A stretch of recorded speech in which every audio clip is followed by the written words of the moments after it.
Hello everyone, hope you all are doing good. I am Ali Hamza, a GIS engineer, and I have some expertise in WebGIS. And currently I am working as MyTax intern at University of Saskatchewan, and I'm in geography and planning department, and I'm working under the supervision of research scientist in the domain of remote sensing, Irini Sobri and Dr. Zolingo.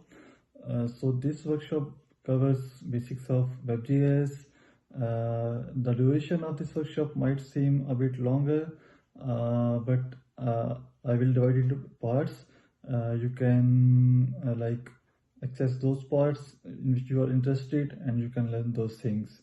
So, but I will recommend you to watch whole videos, all the parts, because if you go through all of them, then I believe that you will be able to if you go through these basics, you will be able to build anything on WebGIS. Like you can create anything you want. So during following these steps, if you encounter any issue or if you have any questions, you can reach out to me via LinkedIn, or you can contact me through email. I will try to add this my contact in description also and in video also, so you can contact me whenever you want. So let's start with the workshop. Here is the recording.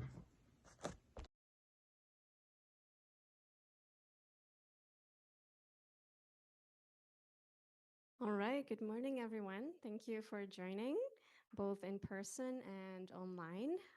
I guess it's not good morning for everyone. There might be a few people joining us from the other side of the ocean. So, good afternoon and good evening to those. Can everyone hear us and see us clearly? This goes mostly to the online people. Thumbs up would help. Can you hear me also?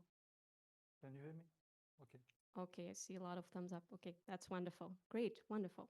So I am Mirini Subri. I'm a research scientist here at the University of Saskatchewan in the Department of Geography and Planning. And I have the honor and privilege to be joined by Ali Hamza. He is our MyTax intern for this summer, and he is a geomatics engineering graduate from NUST Islamabad. Ali has a deep expertise in GIS tools like ArcGIS, QGIS, GeoServer, and he will guide us through the essentials of interactive web mapping. In the first half hour, he will show us how we can create an interactive web map using QGIS. And then we'll have another half hour where we'll go more into the coding world. So, again, interactive web mapping, but using code. And at the end, he will show us a few interactive dashboards and he will guide us into time series animations. After that, we'll have a few minutes for questions, and then you can always reach out to him later on as well. You can see his email here on the slide and his LinkedIn. So he's really open to help you out in case you have any questions afterwards as well. So hopefully, you have all been able to download the software that you see linked in the chat. And we will give you some time to get set up as well. But essentially, you will need QGIS for the first part and Visual Studio Core for the second part, as well as a GitHub account and a Versal account, which you can easily do with your Google email. And if you want to use the data that Ali will show, you can download it using the data link. What else here? If there are any questions, please write them in the chat and speak up if there's an immediate issue or something that's not working well for you. And you're welcome to follow along using your laptop or desktop, or you can just observe and watch again because this will be recorded and made available to all of you afterwards as well. So with that, I will give the floor to Ali to take it away. Okay. Good morning, everyone, and good evening to those who are joining from another time zone. So, can you hear me, the people online and here? Okay. Okay. So, for now, if you have not already installed these softwares, you may just put them on installing. Meanwhile, we'll just go through the presentation and then we'll start and I'll let you know how to work with these softwares. So about this workshop, so it is basically for beginners. Like if you do not have any prior experience or you have not worked on it, so it will be easy for you to follow on. We'll just discuss the basic concepts and we will just start from scratch. So basically it is for people who have the background of GIS and remote sensing. But if there are some people from other background, it will be also beneficial for them to create good visualizations on web. So in this workshop, after this workshop, you will be able to easily and quickly create web visualizations. And if you have your static maps, you can convert them into interactive maps. And then you will be able to share these maps, host it online, and you will get a link and you can share it with your friends or with anyone else. And after that part, I'll give you a brief overview of some web dashboards that we can create with the help of these tools.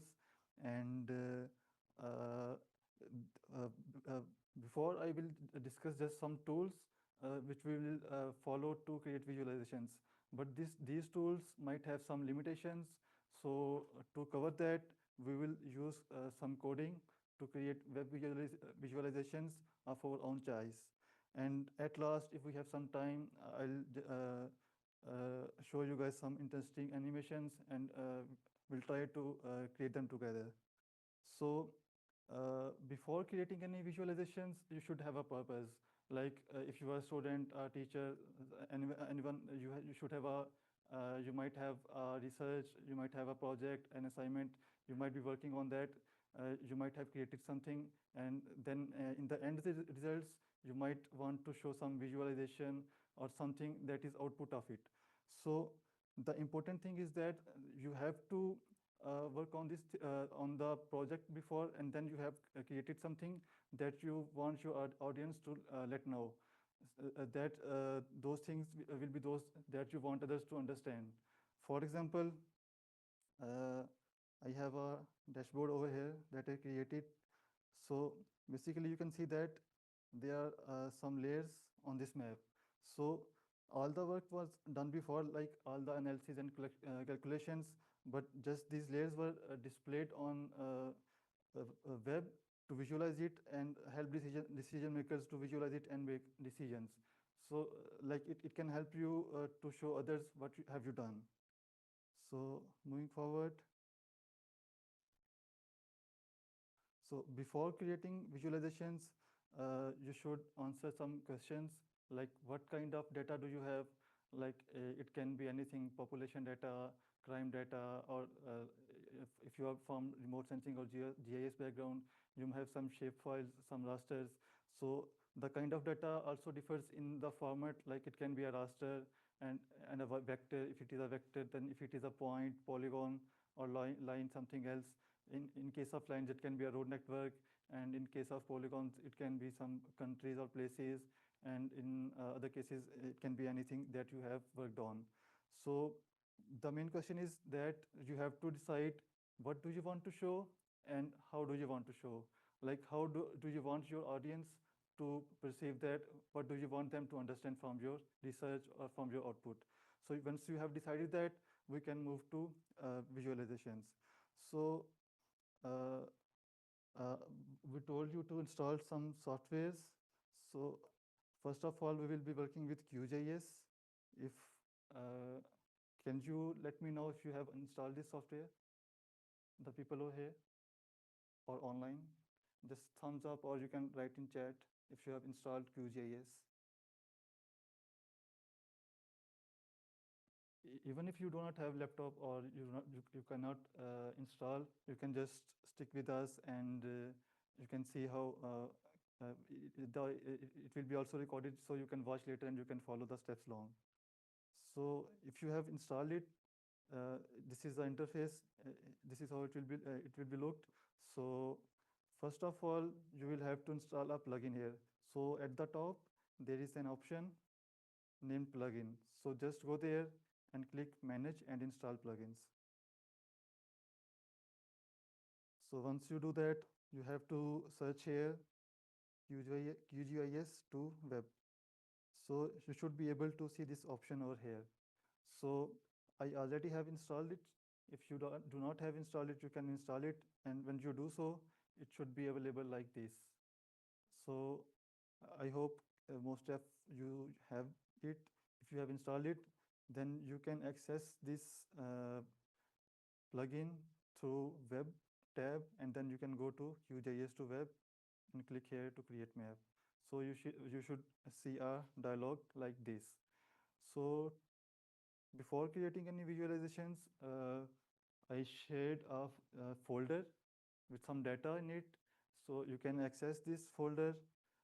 Uh, if you open this folder, it should have some folders like this. So we'll just get some data in QGIS to create some visualizations. So this is simply just a boundary shapefile, and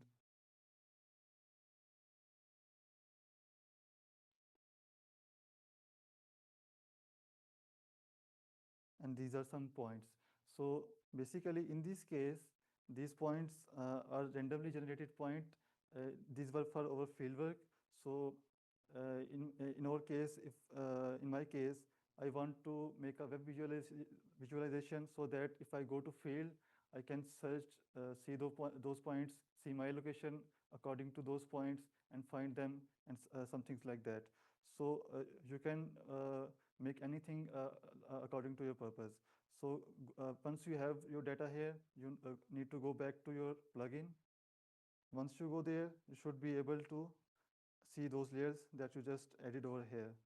So we added two layers, a boundary layer and the other one is for points. So if you just expand them, you should be able to see several options. So before doing that, you should see an option down there named update preview. So when you click it, you should be able to see like how things are updated when you do some editing over here. So let's just see.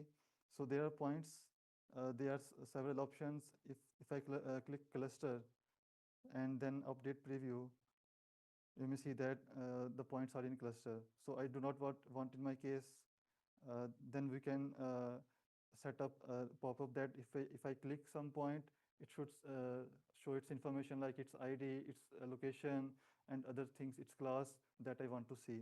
And similarly, I have another location, so I do not want pop-up for that. You can just edit, and according to you, you can select other options. So going to next tab, so here we have some options. So the first one is title. If you have any title, you can just select its location. Then if you have some short description, you can select it, its position. And this option, it is for legend. If I select none and update preview, you may see that the legend over here uh, is not appearing. So I can, if I select it, expand it, you should be able to see it here. So it can be used to toggle the layers. Moving on, this option over here, it is for getting your own location respective to these locations on your shapefiles, or the data that you have put in. So if you want your location, you can use that. And another option for measuring over here, like this one, you can measure something if you want. And uh, a good option that I want you to know is this one, layer search. If you enable this option, you can search any point or like anything in your data if you want to. For example, in my case, I want to go to fieldwork and work on some point. So I need to search that point by its ID. So I can select that ID field so that I can search it with it. So there are several other options that you can just explore and see how they work. So I'll just check this option, highlight and hover, so that if I highlight over a point, it will, if I hover over a point, it will highlight it. So moving forward, so make sure that this template, its size is full screen. If you do it canvas size, its size will not be on full screen like this. It will be like this. So make sure that it is full screen. Okay, moving forward, at last, when you have done all the settings, you have to export it to a folder. By default, if you do not select a folder, it will save it in QGIS location. So I recommend you to save it to some known folder where you can access it. So in my case, I have made a folder. I can just save it, or let's create a new folder named tutorial.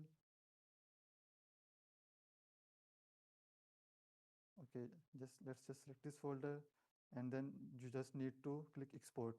So it will export the web map, and it will automatically open in your browser. So you may see that the interactive map is here. So if you hover over a point, you may see that it is highlighted.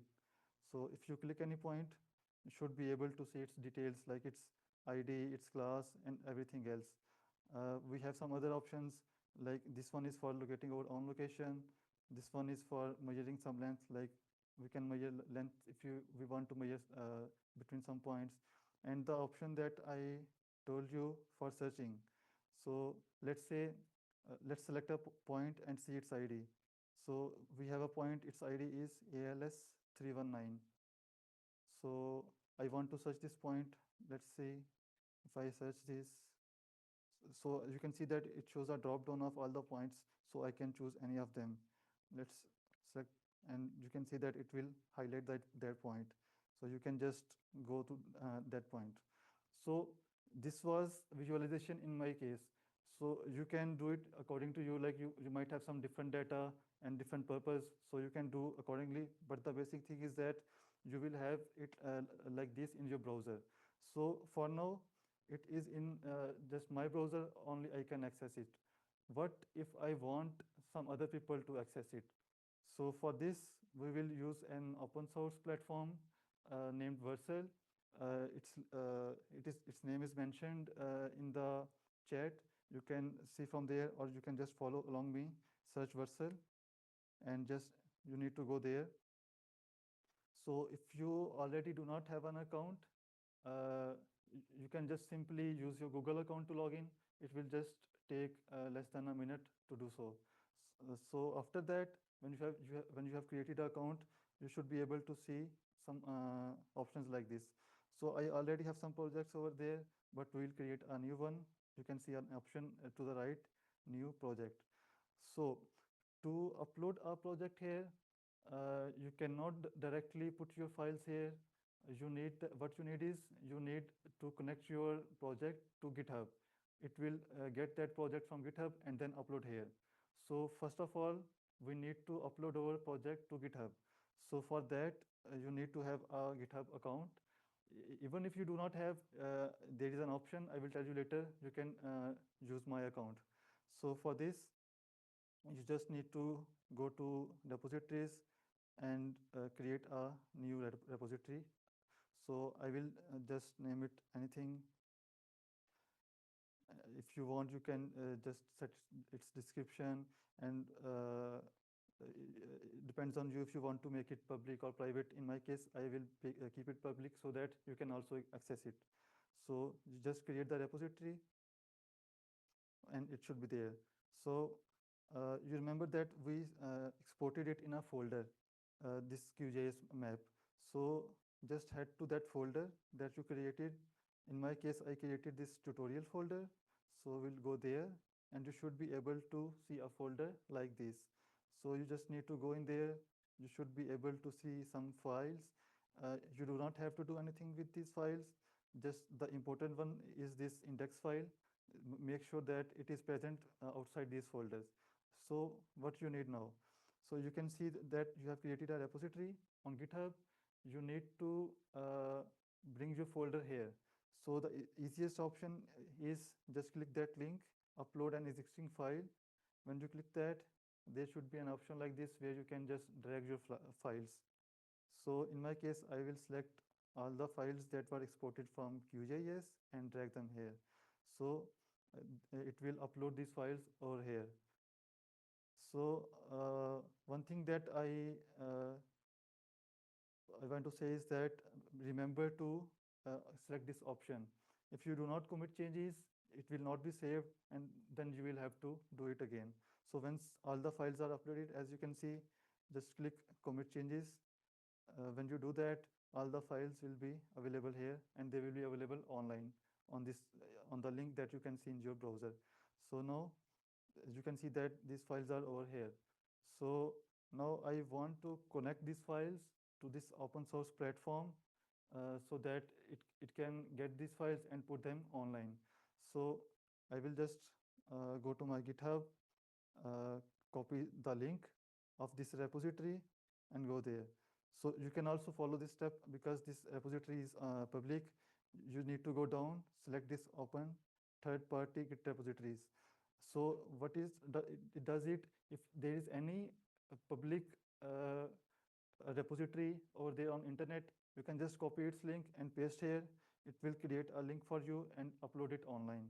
So I will, in my case, I just added my files over there and in this folder. So I'm just copying its link over there. So let's just move to,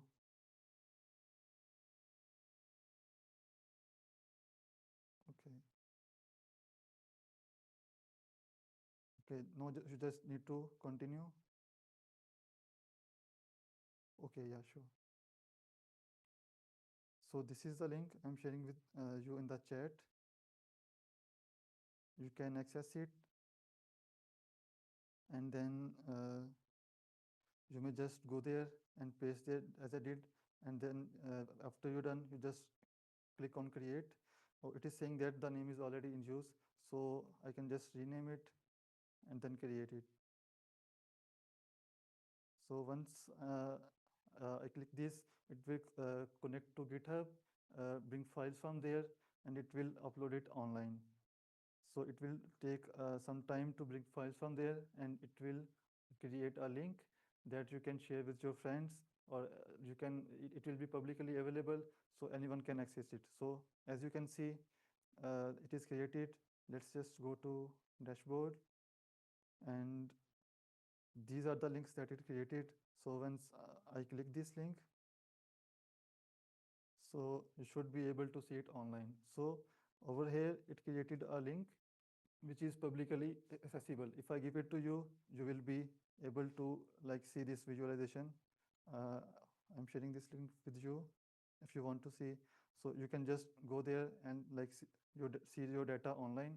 So if you have a workshop like this, or if you have like any presentation or an event, you can create visualization of your data and you can represent like this over there.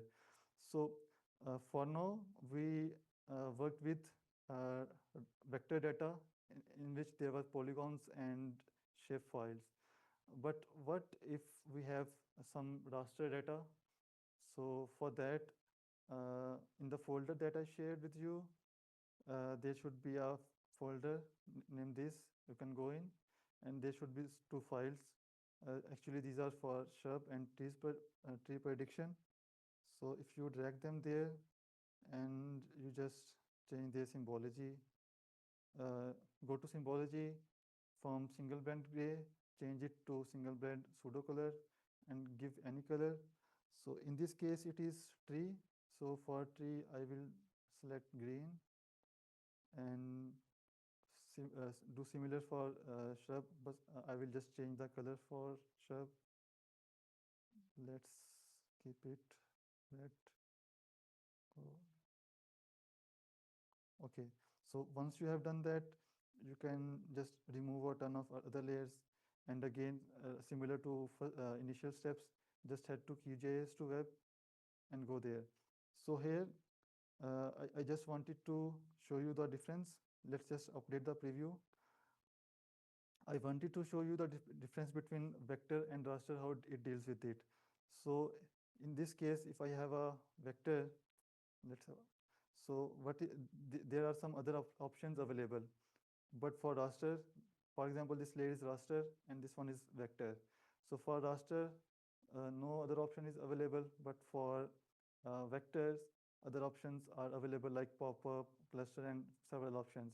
So this is its limitation, that it do not allow for a raster that if you click on a pixel, it cannot show its value on this web visualization.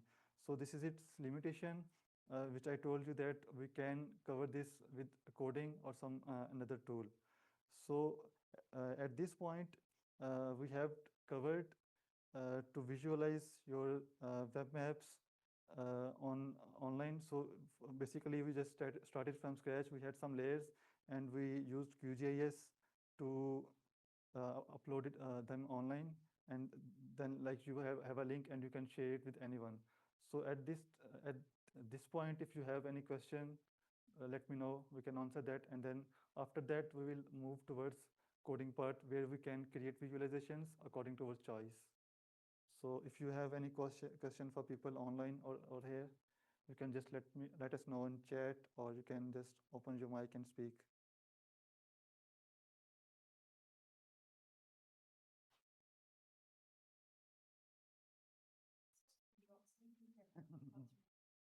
Okay. What if I stop sharing the screen and start again? Any questions until now? Any questions online or in person?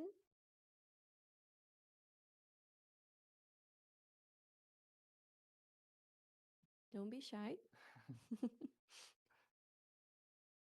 So even if you have some questions, you can contact me on the email uh, given. So we can discuss this later if you want. So our next step is creating visualizations with coding. Like it will be totally customizable. So for that, there is a link in chat. I ask you guys to install a software named Visual Studio Code. If you already have done, it's good. Otherwise, you can just search Visual Code Studio.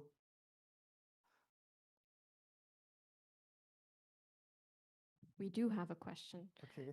Is there a price for hosting maps on Verxel? Okay.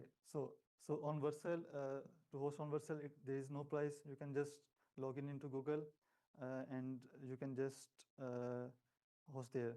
So with this question, I remember one thing that I forgot to tell you guys. So here, as you can see that there is a link. So it is publicly available and it is totally free. So you do not have to pay anything to host these things online. That's why we told that we are totally using open source platforms. So it is open source and you can use it. So, but in this case, the link is like it is randomly named. So you cannot name it according to your choice. So if you want to name it according to your choice, I will just tell you guys how to do this. Another question was if there's a limit to the file size, like is there a certain limit to how much you can upload?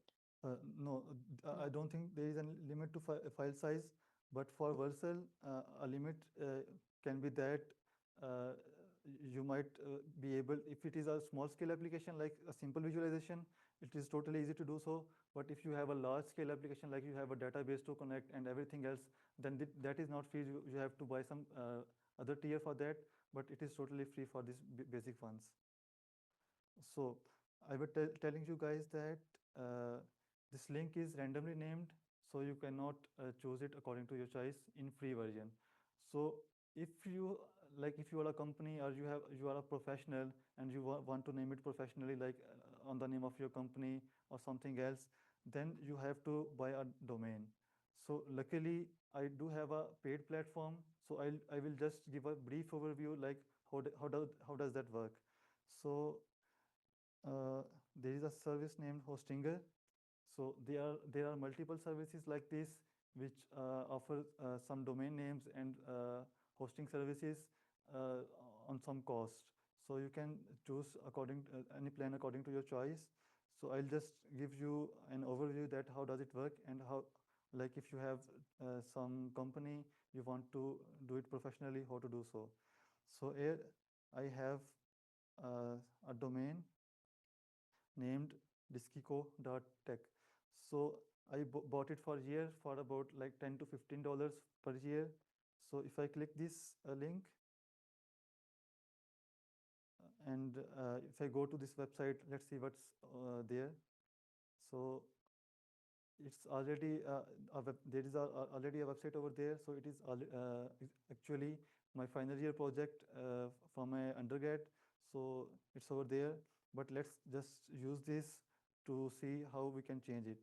So you need to go to manage site, and there should be a file manager in every hosting service that you are purchasing.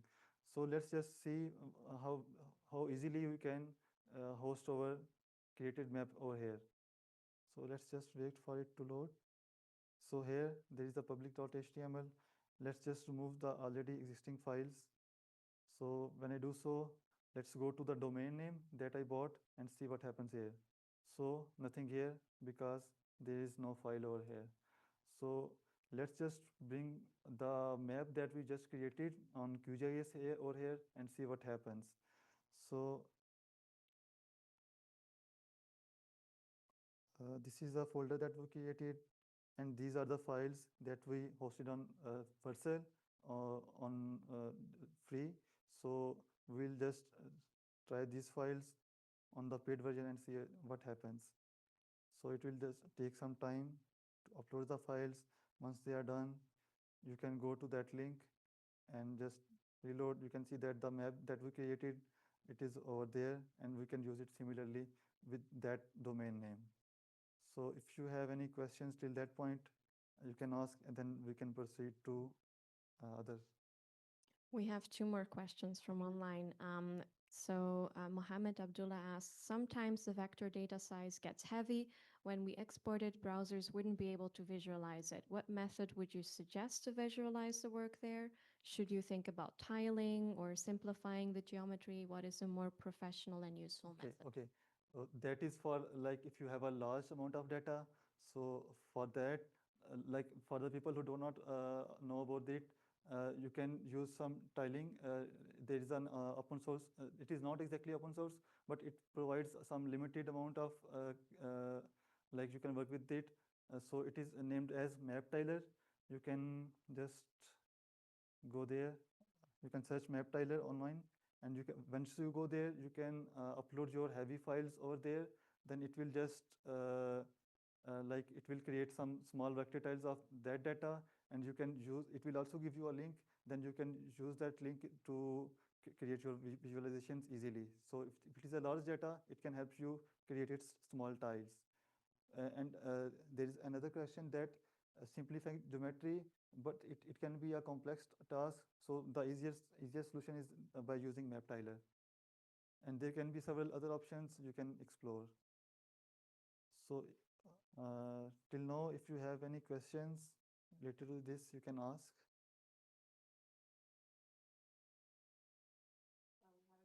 Comment on that. MapTiler has a limit of 50 megabytes and Mapbox is 300 megabytes. In my previous work, faced the same issue. Data size was 500 megabytes. So Okay, okay.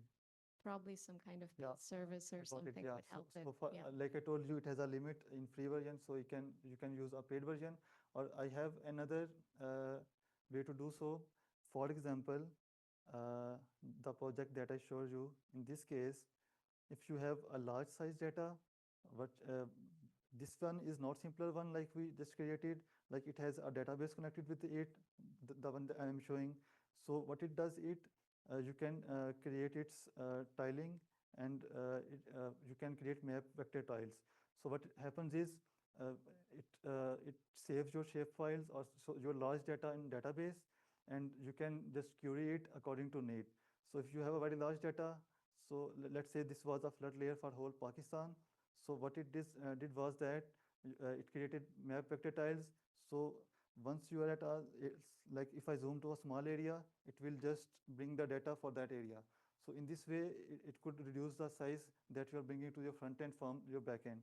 So if you have more questions for your specific work, you can like connect me. I can guide you on this. So for here, we're just discussing some basic things to visualize. So let's focus here. So for now, we created our visualizations using QGIS, which was our open source tool. And you just have to click some buttons and to create your visualizations and to upload it online. So what if you like there are some limitations for raster air and some other limitations, like what if you want to bring in a video or some pictures, or you want to create a complex dashboard. So for that we can use coding to create a customizable platform. So if you guys do not have installed Visual Studio Code, you can just go to Visual Code Studio online. So you can do coding online if you do not have installed that software on your computer. So in my case, I have installed it. So what I can do is that let's just search here and open it. So I recommend you guys to, I think most of you have not installed it. So you can install it later and see this recording. You can follow along to how to code. So I have created a folder over here. If you like open it from scratch, you'll see an option to open the folder. You can go to that folder and in which do you want to work. So let's say we want to create a file. So for those who do not know about this software, the interface for it is very simple. You just need to install one extension over here. So these are some options on the left.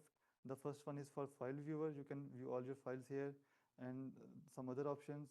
You need to go to extensions, and you need to install live server if you already have not installed. Like if you do not use this, you can install this live server. So I will tell you later what happens with this live server. So what you need to do is that you need to simply create a new file. So make sure that you name it index.html. It is case sensitive when you are uploading it like on a hosting service to make it available online. So make sure its name is index.html. So before coding, let's just discuss some basic concepts that how can we do this. So in simple web, it has three components, HTML, CSS, and JavaScript. So basically, the HTML over here is the simple structure. As you can see in the figure, in the red block for HTML, there are some elements like two circles and one line. So these are some basic elements that you create. It can be text, image, or anything. So the HTML is basically all the elements you want to put somewhere on the web. So moving on to CSS, it is styling, like how you want to style it. So as you see in the left, there were two circles and one line. So they were styled like their position was changed, their color was changed, their curvature and other things were changed. So it created face. So in CSS, things like its position, its color, everything like this, it is included in CSS. And in JavaScript, the functions, like if you interact with an object, if you click a button, what happens after that, this all things is done in JavaScript. So let me just show you an example. uh, let's just go to any website.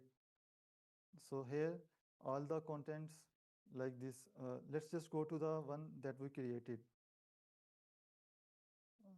this one. Okay, so here all the contents like these buttons, this map, this text, these all are HTML elements, and their arrangement, like their position, like they are aligned to the left, the spacing between them, the color, everything, this is through CSS.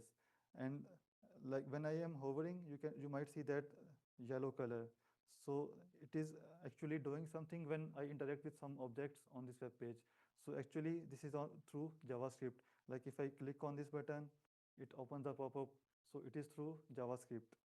So uh, let me explain with another simple example using PowerPoint.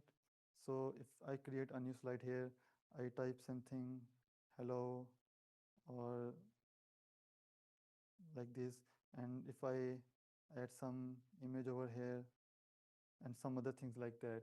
So these all content over here, these all elements, these are HTML. So if what if I arrange them, like if I keep make drag them to center, also drag it somewhere or move it there, and then if I change their color, now I am changing it their color and moving them along. This is CSS. And what if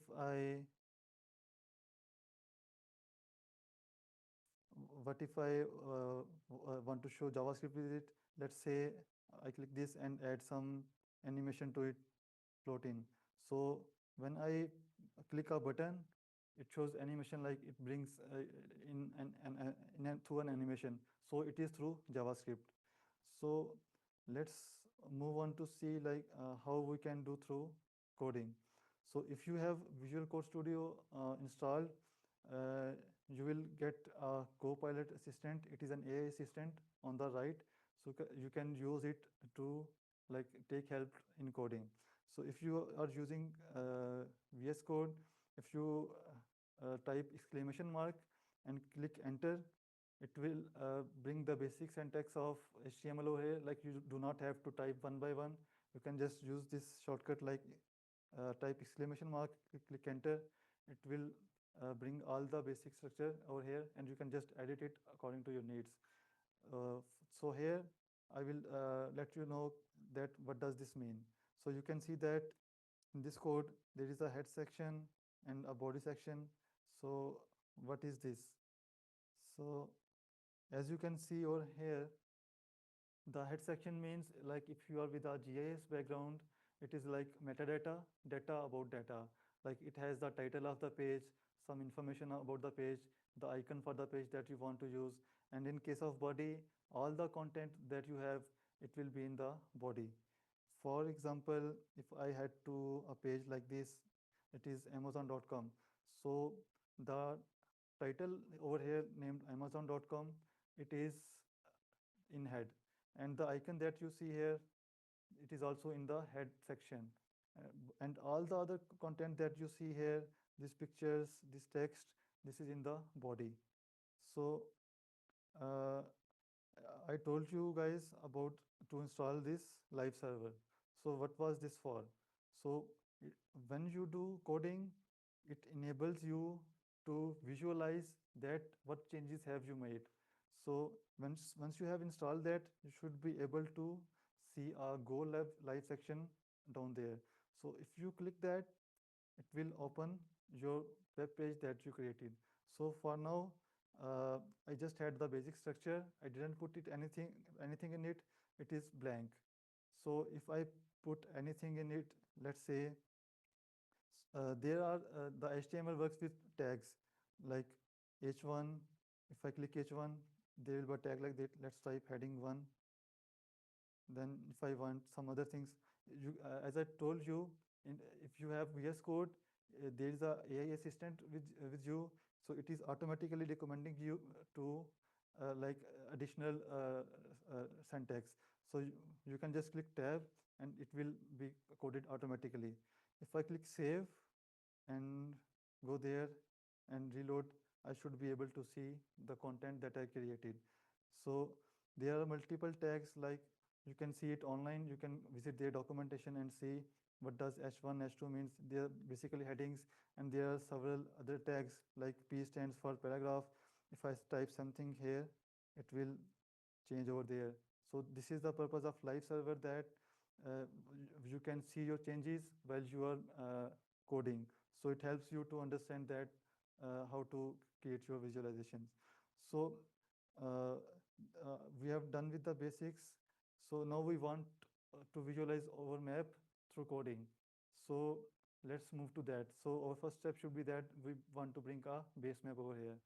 So for that, we have a open source library named leaflet.js. You can just go to Google and search leaflet tutorial. The first link over there will be there. So I'm sharing the link in the chat. You can access it from there.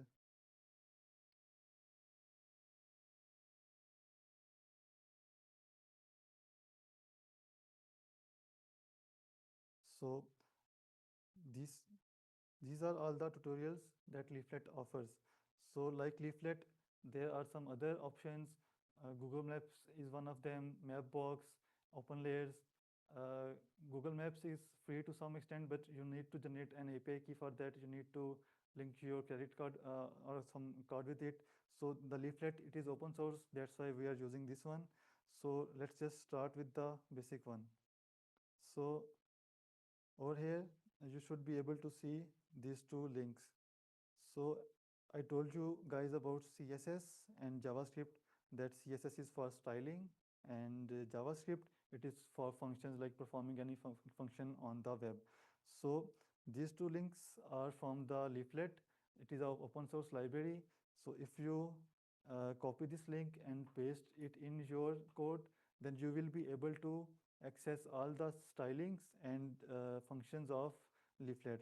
So let's just copy these two links and paste in our. So remember that you have to paste in head section. So paste the link that you copied here and the other one also. So once we have them here, we can access the leaflet styling and its functions. So now we want to create something to visualize on this page that we created. So for that, you might see this line over here. So it is a div and it has a ID named map. So you can create any let me show you in VS Code. Like we created H1 or let's say P means paragraph. This is a tag. So div means division. It is another tag like this. So if let's just create a simple div without any ID. Let's just create div and let's type I am a div. If you save it and go to your web page, you should be able to see it here. So we do not want text here. We want to bring our map in this division. So what to do for that? We'll just copy and paste that line of code from here. Then we need to style this. So if you see tags like this with this sign, it means that it is HTML. But if you see some line of code like this with some starting from hash or so it is styling for used for CSS. So let's just copy this line of code and paste in styling section. So for CSS, you need to create a section named style in the head. So you can paste all your CSS over here. So like you can set its color, everything like that.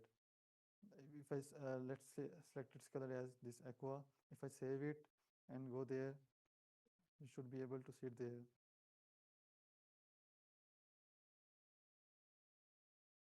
Okay, so to see that if the division was created or not, you can go to your page that you created, left right click and go to inspect. So if you go there, so and click that a little icon at the top, you should be able to see that a div was created over here.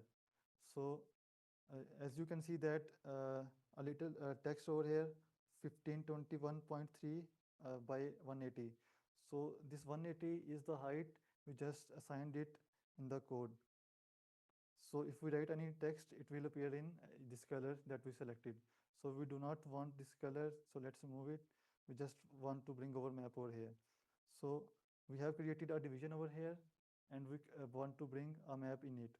So let's just go back there and use some code for map. So this line of code, what it does it initializes the map with a variable and it sets the view of map to these lat long. These two uh, numbers are the latitude and longitude of the location where we want to zoom our map in. And this one, it is the zoom level at we want to view it there. So let's just copy this line of code and paste here. So remember that I told you guys that the functioning of web, it is done in JavaScript. Styling in CSS, elements in HTML, and the functioning in JavaScript. So for that, we first need to create a script tag and do do coding for all of our JavaScript in here. So let's just paste the line of code that we copied from there. Then also copy this line of code. So this line, this was just setting the view of the map to this lat long, and this line of code, it brings a base map from this link, and it shows it on the web that we can create. So let's just go there and paste this line of code. Once we do that and go there, you should be able to see a map over here. So for now, you can see that its height is very short. We do not want that. Let's increase it in styling. As I told you, this is styling. It was 180 before. Let's do it 580. So if I save it and go there, so it is on whole page now. So we have a basic structural ID. We have a base map over here. We want to bring a layer, any shapefile or any raster over here to see what happens. So let's bring some data. So go in the data folder that I provided you. You can choose any one of them. I will choose this one. Go in US folder, and there should be a shapefile. Let's just see this shapefile. How does it look in QGIS first, and then we can see how does this look. Zoom to that layer. So you can see that these are actually uh, states of United States. So let's just see its attribute table. So in attributes, you can see several columns. The important ones are this name column. It has name of all the states, and this spend column. This is actually some value that they spend yearly on constructions. So we have some data and we want to visualize it. Let's create a map, a colored map that it shows a range of values with a color. Like if it is the spending of some states is less than $10,000, it should be in red color. If it is more than the, it is between a range of 10,000 to 20,000, it should be green. And if it is greater than that, then some other color. So let's use this shapefile in our code. So here you can see that our code is pretty structured. We have simple styling and a simple code to just bring the base map layer here. So we need to bring our data here. So for that, we have this layer. So in leaflet, you cannot work with shapefile format. So what you need to do is that you need to convert this shapefile in GeoJSON format. So convert this, you need to go to export, save feature as, and then in the format, there will be several options. You need to select GeoJSON and save it in a folder. So for now, I will save it in the folder I'm coding, so it is easy to access. So let me name it anything. Instruction, spending. Okay. Let's just save it. Okay, once you do that, you should be able to see this layer over here in VS Code. So let's just analyze the structure of GeoJSON, that how does it look. So basically GeoJSON creates a feature collection, and it puts all the like in this case we have polygons. It put all the polygons in rows like this, and then in this they have a structure. Like first it is feature, then properties, then in that we have all the columns and attributes have that shapefile. So if you notice that these are the same columns that we viewed in the attribute table. For example, if we say there, these are the columns, we should be able to see all these columns. Like this is name, and spend over here, and this is its geometry. All the coordinates are here. So we just need to use these two columns, spend and their name, to create some visualizations. So let's just first load our shapefile in this map. So for that, let's create a variable named data and give it the path of the file that we just exported from QGIS. So we just created a variable and gave the path of the file. So now we want to fetch this data. So if you see here, if I click fetch data, so you should be able to see uh, like I'm seeing some predicted response from the AI that it is recommending me these lines of code. So I'll just go with that. So they are recommending me a whole part of code that is used to visualize it.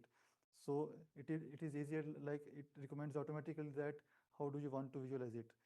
So here it just fetches this data from this path that I gave, then it just converts it into JSON and it adds it to the map. So let's just save and see there if it was added. So if we just zoom in and see, so if you see that a layer is added over here, but if we reload the map, it goes to this point. So I told you guys earlier that this line of code, it is zooming this shapefile to this latitude and longitude. So in our case, we are working on United States so we need to change this latitude and longitude according to our choice. So let's just change them. We are done with the basic. So now you can move, you can see a lot of tutorials here. So now we are going to create a map like this. So let's go to this tutorial. So in this tutorial, they also worked on United States. So we can use the values for latitude and longitude that you used. Otherwise, you can just Google it and use them. So I will just copy it from here and paste in my code. So once I save it and go to our web, if I reload it, so you see that we are zoomed to that area. So let's see what does these two means, latitude and longitude. What does that 4 number mean? It is actually the zoom level. What if I change it to 10 and save it? So if you see that it zoomed in to that level, like if I reload it, it will bring to that zoom level. So let's see what if I do it 1. So it is now zoomed out. So we can choose it according to our choice. Let's just keep 4 for now. So for now, we have a shapefile loaded on our web map. So let's just style it, give it some colors to make it meaningful. For that, you can go there on the tutorial. So here it is giving some colors to the shape files. Like I told you, we can give a color to a range of values. Like in the data we have spendings in spend column. So we can choose a range of values and assign them a different color to appear on map. So let's just go there and copy this part of code and paste it in. So when you are pasting this part of code, make sure that you paste it before this portion, because this portion actually loads your shapefile into the map after applying all the styles. So you have to apply the styles before doing this step.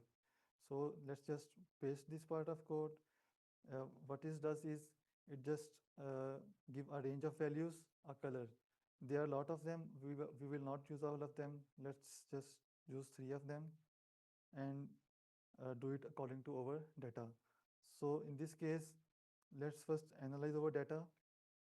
So you can see that the value is starting from 0 and it goes up to 1 lakh, and the range of data is almost between 20,000 to, let's say, 10,000. So you can decide according to your data that what breaks do you want. So in my case, I will keep it like, if it is greater than 20,000, give this color, If it is greater than, let's say, 10,000, give this color. If it is greater than 0, give this color. So no, you can also decide these colors. This is actually a hex color code. You can just go to Google, search hex color picker, and they should be there. So you can select like any color and copy this code from there and paste it here. And you can select any color of your choice. So we have assigned the range of values, their colors. Now we want to like assign it to the shape file. So go back there and copy this part of code and paste it here. So what this function does is that it is for styling. So it just gets color. You may see this gets color from there, and it like it puts this color to that shape file, and you can see several other things like weight. This weight is actually the boundary of that shape file, and this is color, opacity, all other things. So in this case, uh, you may see this part. So it is actually getting the values from the GeoJSON file, this file that we gave it. It is comparing that variable. Like if this variable has uh, this value, give it this color. If this value, give it this color. This value, give it this color. So actually we copied this part of code from this tutorial. Their data might be different. In our case, the column that we want to use is spend. So we will change it according to our data, and we will just rename it as spend. So if I save it, uh, no, I just need to do one thing, that I need to apply this style to the data that we are visualizing. So as you can see, the AI is already recommending me some line of code. So if I just click it, it will already get there. So if I save it and go back to our visualization, so you may see that the color is assigned according to the ranges. So you can explore it as much as you want. If you can add legend, you can add anything that you want. So one thing that I want you to know is that here in the right, there is a panel for AI. So you can do coding with the help of this. So let's say I want to create a pop-up. So I will ask it to add a pop-up. Add a pop-up. Let's say what it does. So it has generated some line of code. So you may see an option there, apply to that file. If you click that, it will automatically apply to your file. And if you save it, and if you go there, oh, I think I did not save it. Okay, so you can first compare it, save it. If I go there, and if I click, you can see a pop-up here of that value. So what I am trying to say is that you can use this AI to do anything with it that you want. So let's say I want to add a legend. So it will just generate the part of code. Then you can just automatically assign it. It will automatically update, and you can create whatever you want. So it is creating that part of code. So it did that. You can copy paste from here, but for those who do not know how to code, you can just select this option. It will automatically apply the changes to the whole code. You just want to keep the changes, save it, go there, and you can see that the legend was added. So what I want to say is that I just told you guys the basics, that how it works. You can use those basics, and you can use AI on top of it to create anything that you want. So let me show you something that what you can create with this. I have some examples like this dashboard. There are a lot of things over here, like there are list of some universities, some stats, anything, like some features, like I can change the base map, I can choose the layers. Like you can create any complex thing that you want. If you are doing a research, There is another example, like you can upload your research papers according to location. Like, for example, if you worked in that location, uh, let's say here, so you can according to that location, you can share your projects, everything else. Like you can create a proper dashboard from just a basic thing. You can add as many things as you want. You can use the help of AI or any open source platforms to use that. So uh, for now, we have some time left. If you have some questions, you can ask. Then we will move to some interactive animations. So, are there any questions?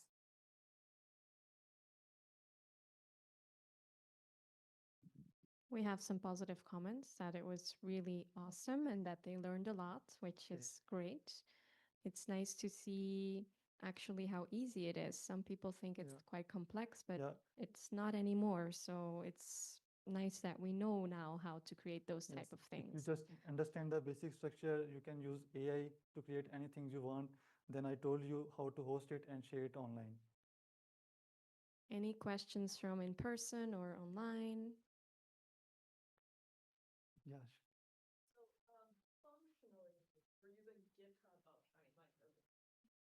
Oh, make me speak into the mic. So functionally, we're using GitHub Versa and the Visual Code Studio sort of Yeah. the same way as like hosting code that we or like to create or host code that we Yeah. can visualize in different Yes. ways. And then the advantage of Visual Code Studio is just that it gives us more options Exactly. to edit and customize Yes. our output. Yes. Okay. Okay. So for this, like if we use Visual Code Studio, there are a lot of other editors that you can use, but I recommend this because it has like AI assistant. You can code with the help of this, and it will apply changes automatically. So we do not need GitHub and Vercel for coding. They are just for sharing it online if you want to share with some other people and host it publicly online. So if you want to just keep it to yourself, you can just do with this. Oh, sure. The original map that highlighted the US? Yes. I think I missed it. How did you get that? So this map, so actually we had a shape file. Yeah, So you have to make that map. you can get like you can if you can you just want the shape file, it is available online on some open source platforms. But in my case, I had prepared this data like on the shape file. I added some construction amounts that I wanted to display. So this data is just for example. You might have your own data for the project that you are doing. So it will be according to your data. Yeah, so you'd have to make that kind of map. Yes. Okay. Like Is there a source that has those maps already pre-made kind of that you can yeah. go in and edit? Yeah, there are a lot of them. I can share like if you just Because that's where I gave up. I was trying to do this and then I was like, all right, I'm done. yeah like if you just go on this tutorial, there will be a lot of maps. They also provide the data for visualizing it. So as I told earlier, there should be a purpose to visualize it. Like if you have something that you visualize, that you want it to visualize and show to others, then you can like do this. Yeah, I have definitely have that. Yeah. So okay, sounds good. Thank you. Thank you. Anyone online? Yes. Okay, I have a question here. Can I create 3D maps with this or any other platform you Yeah. know that I can use? You can even like I told you, uh, if you want to use some other platform, like I used QGIS by just clicking, so you can use a platform named Kepler. But if you want to create it customizable like through coding, then you can like use coding to do so. You just need to have your shape files in like for example, in our case, it is in 2D. It do not have a height. So we need to have a height column for it. Then we can utilize that height column to like visualize it in 3D. We can simply, you can also use this AI to do so. But if you want to do with some like some tool which on which you do not want to code, I am sharing its link. You can use that. There are a lot of others like them. Okay, we have another question. Yes, so if anyone is interested, I use Replit for this. It is paid, but it is an online IDE. I just drag and drop the QGIS to app folder into the project and one click deploy. It also has a built-in coding AI, a tile high resolution drone orthos, and store them on Google Cloud Storage and load them into the map as an XYZ tile layer. So that's an alternative, Yeah. but it is paid. Yeah, like I told you, there are a lot of other options. You can find other one, like for example, the one I showed you, this one. It is on ArcGIS online. So there are a lot of other options that you can use. But for here, I prioritize to discuss the open source one. It is a bit difficult to use them, but you see that you can just do it without paying anything. So if, if we do not have any other questions, I want to utilize some time to show us create to help you create some interactive and like animations like this. So this is one of my project that I'm showing you. So uh, let's just focus on this part. The map that is changing, it is a time series map. So I will let you guys know how to create a map like this. Like for example, if you have some data that is changing over the time, it can be like a disease, it can be a change in water or lakes, it can be snow cover change, it can be anything else, and you can visualize that how it is changing over the time. So for this, uh, I have some data that it is named 2019 snow cover. You should be able to access this data in the folder that I shared with you. So let's just create a new project on QGIS.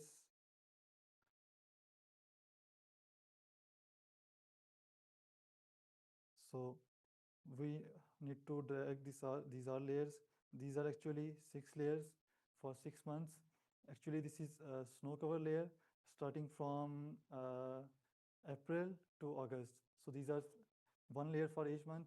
So I want to see how it changes over the time. Let's just drag them to QGIS and see how it does look. So for now, you can see that there is a range of values. I just need to assign them some color. So go to symbology, change its render type to single band pseudo color. It is snow, so I want it to look in blue. So you need to do this for every layer. Just give it the color according to your choice. So what we will do is that we will use these layers for each month. We will create a time series map over here. It will be an animation that you can use it, and like you can put it on your website by using coding like we just created before. So after coloring them, you should be able to see all the layers like this. One, two layer. So now when you have done with the styling, you should be able to see that I have named them accordingly, like snow cover June, July, August accordingly. So first of all, you should be able to see this option, this clock sign here. You need to click this. This is actually a temporal controller which will create the animation. So let's click this button and it will show you some options. So let me explain what are these options. So the first two blocks, these are the animation range, that from which time to which time do you want to visualize. Let's say in our case, I have from April 2019 to August 2019. So I will change the dates accordingly. 2019 for April, it is 04. So in our case, we are seeing the monthly change, but we do not like we're not interested in like minutes or seconds. You can even do that if you have data for that. So in our case, it is for months. So here you have an option for step. What does this mean? So if it is one, it will like go take you through one by one through a month. But if you do not have like continuous data of months, like if you have data for January, then skipping February, then it is like from January to March, then skipping April to May. If you have alternative, you can change the step to 2. In our case, we have continuous data for each month from April to like April, May, June, July, August. So we'll just keep the step 1. Then in our case, uh, we are using monthly, so you can change even to milliseconds, like you can animate as you want. In our case, it is months, so we will select this. So now we have a time range from April to August 2019. So we want to create a visualization. So when you click play, it will create an animation. But how QGIS will know that which layer is for what time? I have named them accordingly, but QGIS will not know that this layer is for June. So I have to go to each layer. Then there should be an option of temporal. I need to go there, check this box, and I will assign a time to this layer that when I want this layer to appear. So this layer is of June. I will assign, like I will say 6 2019, same for this. So in this way, I will assign time, or sorry, by time I mean like the month, to every layer. So in case of July, I will just keep it July for August.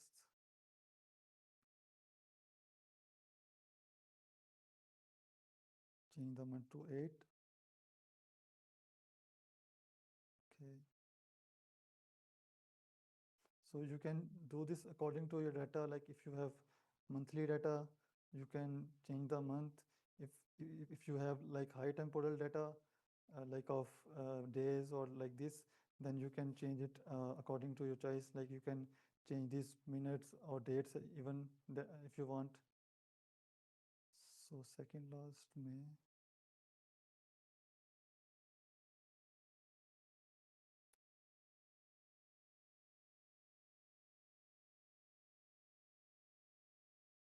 And lastly, March. January, February, March, April, March is third one. So once you do that and you play it, if you click loop and you just, let's just zoom to layer. So once you have assigned time to that and you have selected a range, you should be able to see that how it is changing over time. It is starting from March to August, like you can see that how it is reducing. So this is basic visualization that how it is changing through the time. So visually we do not know that through which month it is changing. So for that, what we need to do, we need to add a label and also like add it in animation. For this, let's just go to layer, create layer, and new shapefile layer. So you may name it anything. So I am creating first a layer for March. Let's just name it March. For geometry type, we need to make it point, and we need to add a field in it named month, so that we know that for what month this layer is. Let's just, you can see it if you add it here and click OK. So once you have this layer over here, you need to edit it, and from this option you can like create a point and anywhere that you where you want, and let's just name it March. So once you do so, just save the edits, and if you go to its attribute table, you'll see that the month name is March. So I want it to appear over here, so I will just go to its symbology. So I do not want that point to appear, so I can just select no symbol, or even if I can reduce its size to like 0.01. Let's do this. So you are not seeing that point. We just need to see its label. So for that, go to label and select single label, and make sure that in this value field you select month that you just added in it. So you can do the styling for that label, like you can bold it, or you can make change its syntax, you can change its size. Let's do it 20. You can change its color. You can also explore some other options. If I do so, so you see that I am able to see this label over here. So for now it is appearing all the time. So like we did for other layers, we also need to assign time, like for what time this layer to exist. So this one is for March, so I will assign third month to it. So if I do so, you should only be able to see this in March. So if you see that that label only appears in March. So if you do this step for every month, like April, May, if you create some points for every of them, so you should be able to see an animation like this. So you can create it according to your data and visualize it and like share it with anyone. So that's all for now. So in this workshop, I tried to like just discuss the basic things that you can learn, and then you can build anything you want to build upon that. So if you have any questions, you can ask.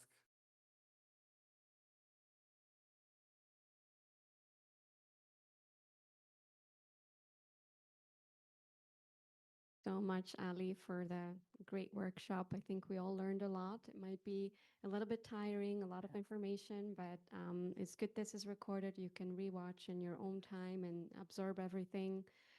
So yeah, we do have about 10 minutes for questions. If there are any questions, you want to ask right now? Yes, just a second. Thank you so much, Hamza, for the insightful presentation. I'm very new to this. Yes, so I'm still struggling to understand some of them. But with the last map that you created, I still want to appreciate how you could see the changes, having created for the different months from March to August. How do you specifically know that maybe from June to July there was a change or something? How do you find out from the map? So actually, I created these layers from Google Earth Engine using some code. I extracted this layer. So it was my project that I wanted to see the change of snow cover over the time. So similarly, like that, when I installed those layers, I overlaid them there, and I saw that there was change. So I just created this animation for them. Like for here, like you can just see the change for every month. Like there is like I told you, if I zoom to that layer, yes.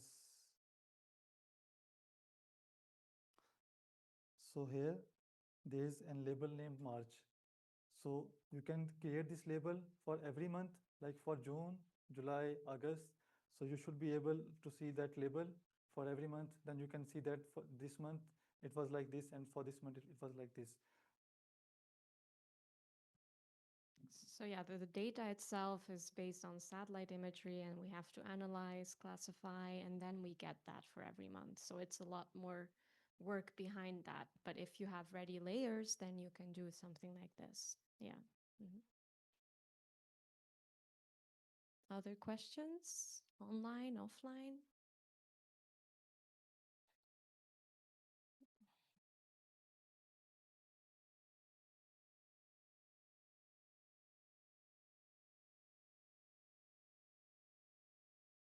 All right, if there's no more questions, I will stop the recording. And